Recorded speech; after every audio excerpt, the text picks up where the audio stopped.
В зале совещаний администрации Батыревского района Чувашской Республики состоялось очередное рабочее совещание, на котором были подведены итоги 2019 года по организации профессионального обучения граждан предпенсионного возраста в рамках регионального проекта «Старшее поколение» национального проекта «Демография». Ведь сейчас для людей старше 50 лет очень важно сохранить свою конкурентоспособность на быстро меняющемся рынке труда. Кроме того, увеличивается число программ для профессиональной переподготовки и повышения квалификации. Те, кто прошел обучение, в дальнейшем легко трудоустраиваются. Для того, чтобы предпенсионеры могли освоить новую профессию, подписываются соглашения с образовательными организациями. Обучиться могут как работники организаций, так и те, кто находится в поиске подходящей работы. Со следующего года также будет предусмотрена компенсация стоимости проезда к месту обучения за пределы Чувашской Республики, оплата суточных и найма жилья на период обучения.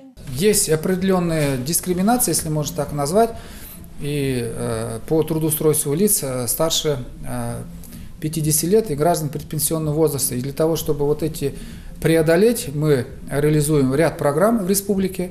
Прежде всего, это повышение квалификации и переподготовка. И все граждане, начиная с 2020 года, будут иметь возможность бесплатно пройти обучение и переподготовку, как работающие, так и неработающие. Что это такое? Это получение нового дополнительного профессионального образования, повышение квалификации. Самая главная задача – это быть конкурентоспособным на рынке труда по сравнению со своими молодыми коллегами. Для того, чтобы пройти те или иные курсы, нужно получить специальный образовательный сертификат. Он позволит выбрать учебный центр и профессию, которую хочет осваивать предпенсионер. Для этого просто любой гражданин, который старше 50 лет, подходит в наш центр занятости населения, который есть в каждом муниципальном образовании. Как правило, они находятся в районных центрах.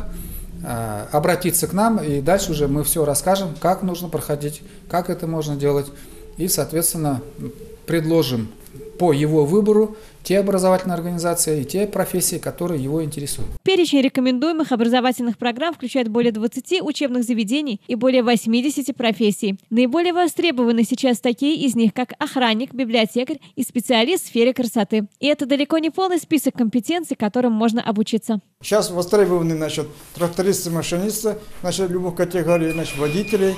Мы сейчас обучаем это обучение по специальностям парикмахера, там разные варианты, визажисты, специалисты по обработке ногтей и много, и так далее. Также сейчас освоили программу обучения охранников 4-го разряда, потому что тоже требует по этим программам, то есть обучающиеся, и дополнительно еще программа у нас по газовым котлам, и дальше программа у нас еще есть, рабочие специальности очень требуются, газосварщики, электрики, Также на совещании обсудили меры по снижению бедности в республике. В рамках социального контракта с 2020 года будет осуществляться дополнительная помощь малоимущим жителям республики.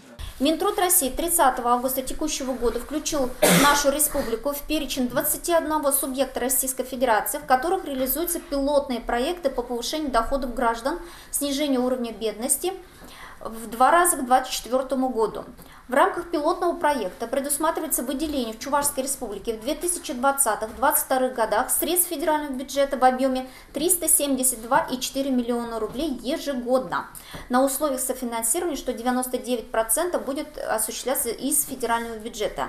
Соответствующее соглашение уже подписано с Минтрудом России. Подобные встречи будут проводиться и в будущем, отметил Сергей Дмитриев. Ведь они позволяют обменяться лучшими практиками и найти ответы на важные вопросы. Елена Яковлева, Антон Небытов. Жизнь столицы.